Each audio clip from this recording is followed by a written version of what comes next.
Sometimes a rud can be a really big deal with significant consequences.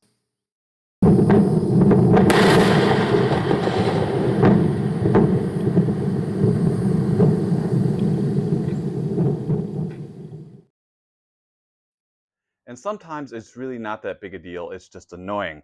Like when this trim piece decides to disappear from the van as you're driving down the highway. So that's what happened here on the passenger side. Driving down the highway, I heard a kind of a thump, like a rock had hit the window, but it was over here in this area. Didn't know what it was.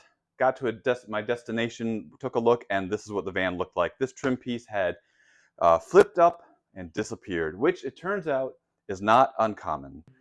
And you can find replacement trim pieces pretty cheaply in a lot of different places. So I've got a new one. I'm going to show you how to install it today. The first thing you need to do is just clean off the pillar and get it nice and clean so you can install the new one.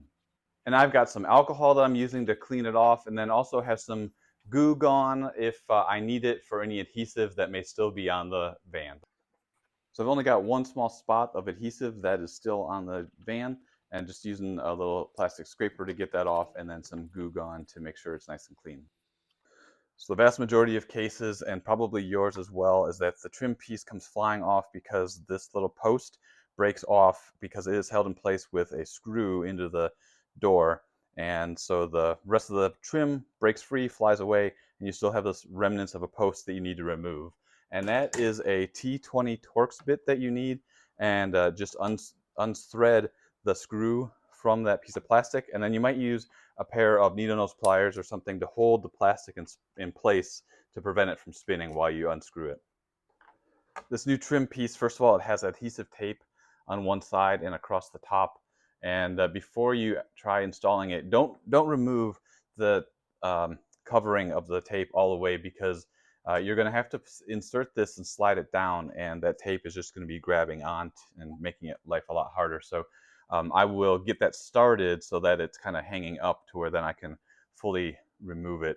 The other thing to note is that there are these two tabs of plastic, and they are going to slide into these slots on the door, and then so you just push it in and slide it down, and then you kind of pull the bottom away so that the post is not riding on anything. And once this is fully pulled down, you can insert the post into the hole, and you're done. And then you can just remove the adhesive strips and then push it down really well, and then you're all set. The problem, if you will, the reason this is a challenge for everybody, there's some foam, which is really good to have because it serves to keep this really tightly snug up against the van. But there's some foam here, and these tabs are really tight. It's a good tight fit. But what that means is you kind of have to line them up, and then what I've seen is you put a ton of pressure to get it to slide in place, and then you fight with it for a good amount of time. So I'm going to see how long this takes me. A lot of people struggle with this. The concept is pretty simple, but we'll see how long it takes.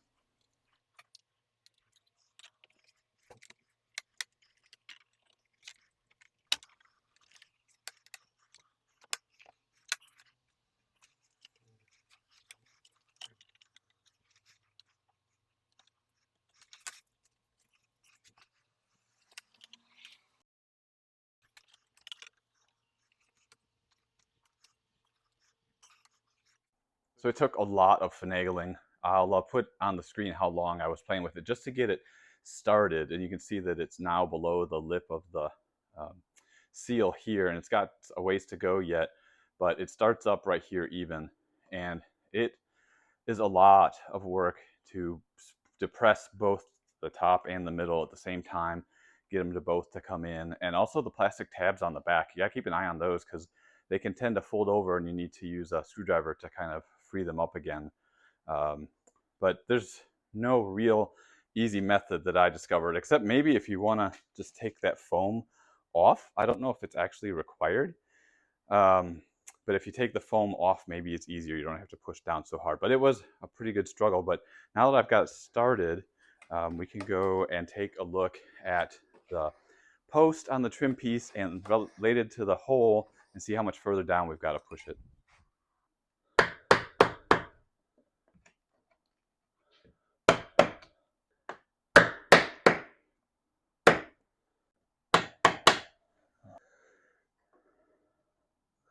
So that trim piece started even with the top of this, and you see it's actually a little bit below the door frame in order to fit that post into that hole.